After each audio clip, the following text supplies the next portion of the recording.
चलिए आगे बढ़ेंगे। जम्मू कश्मीर से दफा 370 की मनसूखी के मामले में सुप्रीम कोर्ट पीर के रोज यानी 11 दिसंबर को फैसला सुनाएगा।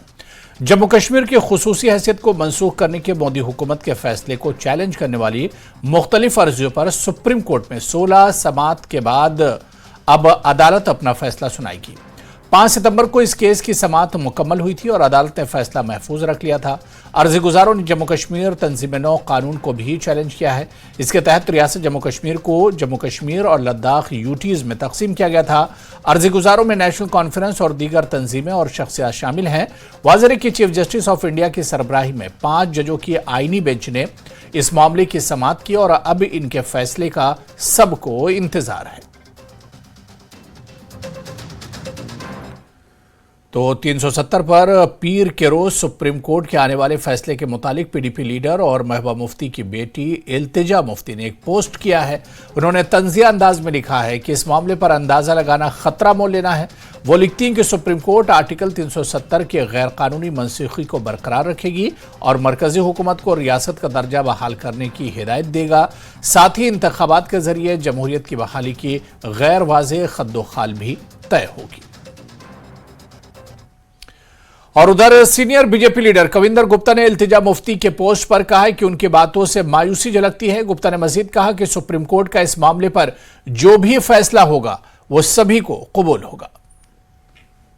Farmer deputy chief minister Kavinder Gupta हमारे साथ मौजूद हैं। कविंदर जी, जिस तरह से एक ट्वीट भी आया है इल्तिजा मुफ्ती का, हालांकि 11 तारीख को इस पे जो सुप्रीम कोर्ट है अपनी जो सुनवाई है वो करेगा, अपना जो फैसला है वो सुनाएगा, लेकिन उससे पहले जो इल्तिजा मुफ्ती है उनका ये ट्वीट आना कि वो गैस लगा सकती हैं कि जो 370 को एब्रोगेट किया गया था उसको अपहोल्ड किया जाएगा और यहाँ पे जो इलेक्शन करवाए जाने हैं उसके लिए जो है जो उसकी रूपरेखा है वो तय की जाएगी। इस तरह के गेस लगाना जबकि अभी इस पे फैसला आना है, कहां तक सही है? देखिए, जहां तक ये फैसला आने का अनुमान है कि 11 तारीख को ये फैसला आ रहा है। भारतीय न्याय व्यवस्था पर हमें विश्वास है। जिस प्रकार का भी फैसला होगा वो मान्य सभी को होना चाहिए। जहां तक धारा 370 का सवाल है, इसने जम्मू कश्मीर के लोगों को अपने अधिकारों से वंचित रखा, चाहे वो वेस्ट पाकिस्तान रेफ्यूजीज हों, चाहे वो वाल्मीकि समाज हो, गोरखा समाज हो और बहुत से ऐसे लोग हैं। तो कुल मिलाकर के उसको तोड़ करके भारतीय जनता पार्टी की सरकार ने अधिकार दिए थे। उसके बाद जो याचिकाएं समय समय पर आती रही, उन्होंने उसके खिलाफ है। जो वर्डिक्ट आएगा वो हमें मान्य होगा। माननीय सुप्रीम कोर्ट भी समझता है कि संविधानिक व्यवस्था के अनुसार सभी को अधिकार मिलने चाहिए। बाकी इसके साथ साथ जो अभी इल्तिजा मुफ्ती का जो ट्वीट है, ऐसे में वर्डिक्ट से पहले एक उन्होंने अपना गेस लगाया, उस गेस को कहां तक आप सही मानते हैं? चलो, अंदाजे कोई लगाता है तो उसमें कोई फर्क नहीं पड़ता, लेकिन हमें उम्मीद है कि हमने जो धारा 370 को तोड़ा था वो सही संवैधानिक कदम था और देश के दोनों सदनों लोकसभा राज्यसभा में बहुमत से उसको पास करके तोड़ा गया था। लोगों को गुमराह करने की कोशिश आप समझ सकते हैं कि इससे पहले? देखिए, फ्रस्ट्रेशन तो स्वाभाविक बात है कि रहेगी। इस 370 की आड़ में जम्मू कश्मीर के लोगों को बहुत से अधिकारों से वंचित रखा गया और ये पॉलिटिकल दुकानदारी इसी के तहत चलाते रहे। ना तो इसका कोई औचित्य है। ये जो गलतियां की गई हैं उनको सुधारना बहुत जरूरी था। ये जो गलतियां की गई थी 370 को लागू करके उसको सुधारना बहुत ही अहम था और इस तरह का गैस, हालांकि वो उनकी फ्रस्ट्रेशन को बताता है कि जो उनकी पॉलिटिकल दुकान थी वो इसी से चलती थी और अब वो बंद होगी। तो इस पे जो है कविंदर गुप्ता जो फॉर्मर डिप्टी सीएम है उन्होंने अपना जो अमल है वो रखा है, रद्द-ए-अमल रखा है। कैमरामैन नवाइन दत्त के साथ राजेंद्र वैद, न्यूज़ 18 जम्मू। उधर नेशनल कॉन्फ्रेंस के रुकने पार्लियामेंट हसनैन मसूदी ने कहा कि आर्टिकल 370 को हटाना गैर आईनी था। मसूदी ने कहा कि उनके वकील ने अपने दलाइल बहुत अच्छे तरीके से पेश किए हैं। उन्हें उम्मीद है कि फैसला उनके हक में आएगा। 5 अगस्त 6 अगस्त के फैसले हुए तो पहले दिन ही हमें इत्मीनान था ये सारा कुछ आईन को रोक कर किया जा रहा है, आईन को दरकिनार कर किया जाता है। तो हमारे पास एक विकल्प था, एक ऑप्शन था। बाकी जो भी और ऑप्शन थे तो उनमें सबसे बड़ा ऑप्शन था कि जब कोई चीज़ बेरहना तौर पर आईन का जो उसकी उल्लंघन करके उसको रोक कर किया जाए तो सबसे पहले हमारा रुख करना चाहिए जो टॉप कॉन्स्टिट्यूशनल कोर्ट है। तो हमने बिल्कुल दलाइल दे दिए वो दलाइल जो थे, जो कन्विंसिंग थे दलाइल, उसमें वजूहत हमने जाहिर की, ग्राउंड्स हमने अर्ज किए, और उसी ग्राउंड्स की बुनियाद पर सुप्रीम कोर्ट ने इसको बाज़ाब्ता एक समाअत के लिए दाखिल किया, और समाअत के लिए नहीं बल्कि कॉन्स्टिट्यूशन 5 जज के, और जैसे कि आप जानते हैं कॉन्स्टिट्यूशनल बेंच को भेजा। तो उसके बाद हमने जो दलाइल पेश किए, जो हमारे हुक्ला ने बड़े पैशन के साथ, जज्बे के साथ, बिल्कुल आप खुद उसमें आप देख रहे थे, मुशाहिदा कर रहे थे, कवर भी कर रहे थे, तो उन सब को मिला के जो भी हमारे दलाइल रहे हैं, ग्राउंड्स रहे हैं, फिर जिस तरीके से को आर्ग्यू किया गया, पेश किया गया, तो हमें पूरी उम्मीद है कि इंसाफ हमें होगा। तो इंसाफ की जब उम्मीद है तो इसीलिए सुप्रीम का रुख किया ना। ये सॉवरेंटी जो जब एक्सटेंशन हुआ तो सॉवरेंटी सारी सरेंडर नहीं हुई, एक एक्सटर्नल डायमेंशंस होती है और इंटरनल डायमेंशंस होती है। जैसे हमने जो इलाक़ किया था वो डिफेंस पर, हमारा फॉरेन अफेयर्स पर और कम्युनिकेशन पर हुआ था। बाकी सारे यही 370 के बाकी सारे मामले जो है जम्मू कश्मीर को आइन के तहत दिए गए कि जम्मू कश्मीर असम्बली का इन पर इख्तियार होगा, माँ सिवाय इन 3 की। तो इसको कहते हैं एक्सटर्नल सॉवरेंटी। और इंटरनल जो वाज़े किया गोपाल सुब्रमण्यम ने और फिर राजीव धवन ने, तो जो दलाइल दी है आप देखेंगे, जब हमारी दलाइल का मुशाहिदा करेंगे, क्योंकि अब ऑनलाइन है, अब सब यूट्यूब पर मौजूद है, तो कोई कन्विंसिंग जवाब दे नहीं पाए सरकारी वकला जो मुखालिफिन थे उनका। और ये नहीं कि सिर्फ जम्मू कश्मीर नेशनल कॉन्फ्रेंस का एक पिटिशन था। आप देखिए राधा कुमार और तोयब जी और हमारी पिलाई साहब जो फॉर्मर होम सेक्रेटरी, और सतीश जैकब आपके जो बरादरी के इंदर सलीम, ये सब ने कोई 10 के करीब जो है पिटिशंस की कि नहीं ये सारा जो हुआ वो बिल्कुल आइन को नज़रअंदाज करके किया गया। तो जनाब वो दलाइल उनकी कोई जमी नहीं, वो कन्विंसिंग कोई जवाब दे नहीं पाए। अब जो जम्मू कश्मीर को दिया गया था खुसूसी दर्जा, वो एक पस मंज़र में था, क्योंकि जम्मू कश्मीर जो पार्टीशन की गाइडलाइंस थी उसके मुताबिक जम्मू कश्मीर को जाना चाहिए था पाकिस्तान के साथ, जहाँ का आबादी का तनासुब है, मज़हब क्या है। लेकिन उसके बरक्स भी हम यहाँ की तरफ आ गए। क्यों? कि यहाँ पर हमें कहा गया कि आपकी शनाख्त का एहतराम किया जाएगा, और यहाँ पर एक सेकुलर सोशलिस्ट एक डेमोक्रेटिक सेटअप होगा, रिपब्लिकन सेटअप होगा, यहाँ पर अवाम की सरदारी होगी। तो वो भरोसा करके हमने यहाँ। और उधर सीपीआईएम के सीनियर लीडर मोहम्मद यूसुफ तारिगामी ने कहा कि सुप्रीम कोर्ट 370 को बहाल करेगा। तारिगामी ने कहा कि फैसला जम्मू कश्मीर के लोगों के हक में ही आएगा। जम्मू कश्मीर को 2 हिस्सों में तकसीम किया गया और एक हिस्टोरिक स्टेट को उसका दर्जा कम किया गया, यूनियन टेरिटरी की सतह पर लाया गया। इन तमाम मामलात को लेकर हमारे वकला ने दलाइल पेश किए कि ये कॉन्स्टिट्यूशनल आर्डर के मुताबिक नहीं था। इस वजह से पिटिशनर्स ने सुप्रीम कोर्ट का रुजू किया ताकि इंसाफ मिले, और हमारी नज़र में इंसाफ का तकाजा यही है कि जो 5 अगस्त 6 अगस्त को हुआ वो गैर कानूनी और गैर आईनी अमल था, उसको बदल दिया जाए और 370 की बहाली का मुतालबा किया। रीऑर्गेनाइजेशन एक्ट के नाम पर जो हमारे हुकूक के साथ खिलवाड़ किया गया, 2 हिस्से किए गए और यूनियन टेरिटरी के दर्जे पर खड़ा किया गया, उनको वापस लिया जाए, कलअदम करार दिया जाए, ताकि यहाँ के अवाम को एक बाइज्जत शहरी होने के नाते मुल्क के कॉन्स्टिट्यूशनल आर्डर का में जो दर्ज है हुकूक वो बहाल हों, और उन्हें भी एक जिम्मेदार शहरी होने का वो मनसब मिले जो कॉन्स्टिट्यूशन ने जम्मू कश्मीर के अवाम के साथ वादा किया है। तो खबरों का सिलसिला जारी रहेगा, लेकिन यहां पर रुकेंगे बहुत छोटे से ब्रेक के लिए। हुई है उन्हीं के कार्ड बनाए जा रहे हैं। सोलन में लगातार अतिक्रमण की समस्या बढ़ती जा रही है। अब जिला प्रशासन ने अतिक्रमणकारियों पर नकेल कसने की तैयारी कर ली है। अतिक्रमण मुक्त सोलन बनाने के लिए नगर निगम को जारी किए गए हैं निर्देश। एसडीएम सोलन के साथ शहर में भेजी गई टीम जो अतिक्रमणकारियों पर शिकंजा कसने का करेगी काम। अतिक्रमण की समस्या से जल्द मिल सकता है निजात। शाहजहांपुर में एसओजी और पुलिस को मिली बड़ी कामयाबी। 2 करोड़ 70 लाख की अफीम बरामद। पुलिस की गिरफ्त में 2 शातिर तस्कर। उत्तर प्रदेश के सीतापुर में पैथ लैब में लगी आग। कड़ी मशक्कत के बाद आग पर पाया गया काबू। शॉर्ट सर्किट से आग लगने की आशंका। शहर कोतवाली इलाके का मौन। हमीरपुर में सीवर टैंक में डूबने से 2 की मौत। परिजनों में मचा कोहराम। जांच में जुटी पुलिस। कौशाम्बी में लड़की ने पड़ोसी पर लगाया दुष्कर्म का आरोप, पुलिस पर लापरवाही का इल्जाम, एएसपी ने कार्रवाई का दिलाया भरोसा। उत्तराखंड के देहरादून में भीड़ ने शख्स की बेरहमी से पिटाई कर दी, बच्चा चोरी करने का भी लगा आरोप, पिटाई का वीडियो सोशल मीडिया पर वायरल। रामनगर में काबिड के पास बाघों का आतंक, लकड़ी लेने गई महिला को बाघ ने बनाया शिकार, काबिड कर्मचारियों ने शव को किया बरामद। बरेली में बुर्के में घूम रहे शख्स से दहशत, साइको किलर के डर से सहमे लोग।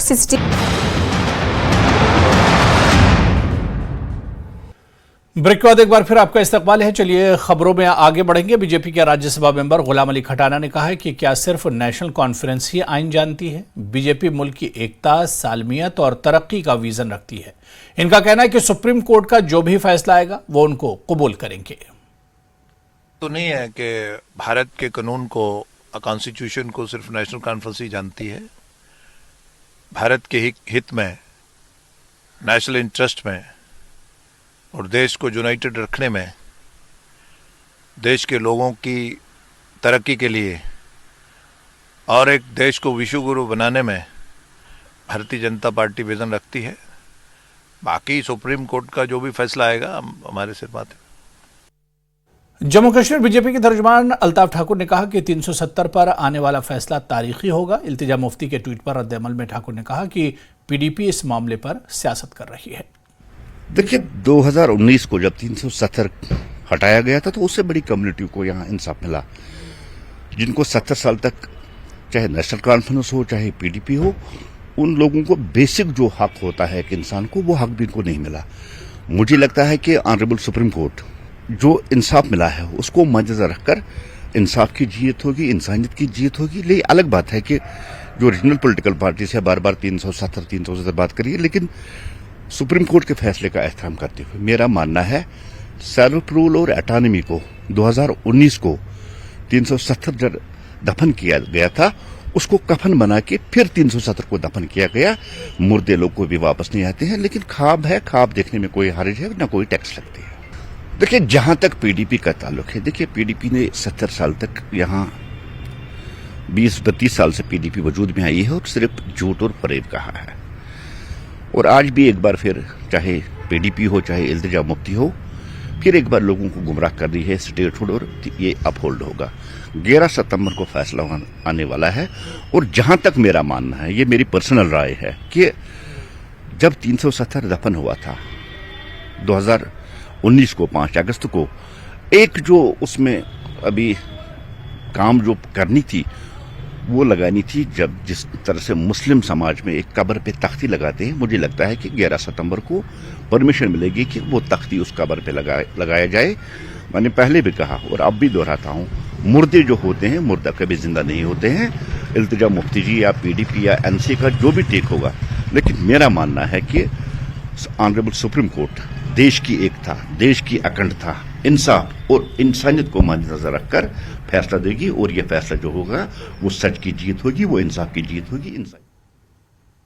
पीपुल्स डेमोक्रेटिक पार्टी के तर्जुमान वीरेंद्र सिंह सोनू और एडिशनल तर्जुमान आदित्य गुप्ता ने जम्मू में प्रेस कॉन्फ्रेंस से खिताब किया। लीडरान ने कहा कि उन्होंने लेफ्टिनेंट गवर्नर को एक नुमाइंदगी भेजी है ताकि श्री माता वैष्णो देवी श्राइन बोर्ड के आइन से मुतालिक एक्ट में तरमीम की जाए। वो मकामी हिंदुओं को बोर्ड में ज्यादा से ज्यादा नुमाइंदगी देने का मुतालबा करते हैं। उन्होंने कश्मीरी माइग्रेंटों के लिए रिजर्वेशन पर कहा कि वो वजीर आजम और वजीर दाखिला से कश्मीरी पंडितों के लिए 2 सीटें रिजर्व करने की दरख्वास्त करते हैं। हमने इनसे सीख की है और एलजी साहब को लिखा था, उसकी रीजन दिए थे। हमने कहा था कि आप इसके अंदर 2 permanent resident Dogra women incorporate कीजिए वर्ड। दूसरा हमने कहा था 2 कश्मीरी पंडित्स मैंडेटरीली इसका हिस्सा होना चाहिए। तीसरी बात हमने कहा था 3 परमानेंट रेजिडेंट डोगरास होने चाहिए जम्मू कश्मीर के, जो एडमिनिस्ट्रेटिव और लीगल मैटर्स को हैंडल करते हो। उसके अलावा एक रिप्रेजेंटेटिव होना चाहिए शेड्यूल कास्ट कम्युनिटी का, जो जम्मू खित्ते का होना चाहिए, जो डोगरा होना चाहिए। तीसरा हमने कहा था 1 परमानेंट रेजिडेंट हिंदू जो अदर बैकवर्ड कास्ट कैटेगरी से आते हैं उनमें से। पर्पस ये था ताकि इस पूरे श्राइन बोर्ड के अंदर ये हर समाज के, क्योंकि इसकी रिक्वायरमेंट है कि हिंदू ही होना चाहिए, तो रिक्वायरमेंट है कि समाज के अलग अलग तबके से, अलग अलग सोशल बैकग्राउंड से लोग उस श्राइन बोर्ड के अंदर होना चाहिए, क्योंकि माता हमारे यहाँ विराजमान है। तो नॉमिनेशन कौन करेंगे एलजी साहब? एलजी साहब वो जो खुद नॉमिनेटेड है। अब मुझे बताइए कि अब ये तो एक रास्ता कवायद बनाई है भारतीय जनता पार्टी ने कि शायद कहीं हम कहीं कब चुनाव कराएंगे तो अपने आदमी को एडजस्ट करेंगे। भाई 25 एमएलए जम्मू से लोगों ने जिता के दिए भारतीय जनता पार्टी को, अगर वो 25 कुछ नहीं कर पाए, ये 3 नॉमिनेशन वाले क्या कर लेंगे? क्योंकि नॉमिनेशन तो एलजी साहब ने करनी है। हम इस सरकार के फैसले का सरासर विरोध करते हैं और ये रिजर्वेशन होनी चाहिए, लेकिन एक सीट नहीं। आप देखिए, अगर आज कश्मीर भारत का हिस्सा है तो मैं आप लोगों के सामने कहता हूं इसमें पीओके के रिफ्यूजीज का बहुत बड़ा योगदान है। और मैं होम मिनिस्टर साहब और प्राइम मिनिस्टर साहब से अपील करना चाहता हूं कि हमें रिजर्वेशन नॉमिनेशन नहीं चाहिए, हमारी सीटें रिजर्व कर दीजिए। 25 के लगभग हमारी सीटें जो हैं वो पीओके की फ्रीज हैं, तो उसके बदले में हमें एक देते हैं। जब डिलिमिटेशन कमीशन यहां आया था तो बहुत सारी एसोसिएशन वहां मिली थी, हमारे पीओके के रिफ्यूजीज भी मिले थे। जो नॉमिनेट होगा वो नॉमिनेट करने वालों की बात करेगा, कम्युनिटी की कभी बात नहीं कर सकता। कम्युनिटी की बात वो तब करेगा जब कम्युनिटी के लोगों से वोट लेगा, जब उसको वोट लेने ही नहीं तो वो कोई बात नहीं कर सकता। इसलिए हम सरकार से ये अपील करना चाहते हैं कि आप पीओके पे सियासत बंद कर दीजिए। पीओके हमारा है, हम लोग वहां से आए हैं, हमारे बुजुर्गों की कुर्बानियां हैं और आप उन कुर्बानियों को वोटों की खातिर मत इस्तेमाल की। पीपुल्स डेमोक्रेटिक पार्टी के सदर महबूबा मुफ्ती ने महबूबा मोइत्रा को बर्खास्त करने पर अपना रद्द-ए-अमल जाहिर किया। एक पोस्ट में महबूबा ने लिखा है कि यह दुनिया की सबसे बड़ी जमहूरियत के लिए एक अफसोसनाक दिन है, जब महबूबा मोइत्रा जैसे शानदार पार्लियामेंट्रियन को हरासा किया जाता है, बोहतान लगाया जाता है और बिलाखिर मुनासिब अमल को नजरअंदाज करते हुए पार्लियामेंट से निकाल दिया जाता है। मुफ्ती ने लिखा है कि यह वो वक्त है जो उसने इक़्तिदार से सच बोलने की अदा की। वाज़ेह है कि तृणमूल कांग्रेस की मेंबर पार्लियामेंट मोइत्रा को पार्लियामेंट से बर्खास्त किया गया है। कैश फॉर क्वेरी मामले में उनके खिलाफ ये कार्रवाई की गई है। इधर अपोजिशन ने वॉकआउट किया। एथिक्स कमेटी की रिपोर्ट पर यह कार्रवाई की गई है। This committee and this report has broken every rule in the book. In essence, you are finding me guilty of breaching a code of ethics that does not exist. The committee is punishing me for engaging in a practice that is routine, accepted and encouraged in the House. The findings are based solely on the written testimonies of 2 private citizens whose versions contradict each other in material terms, none of whom I was allowed to cross-examine.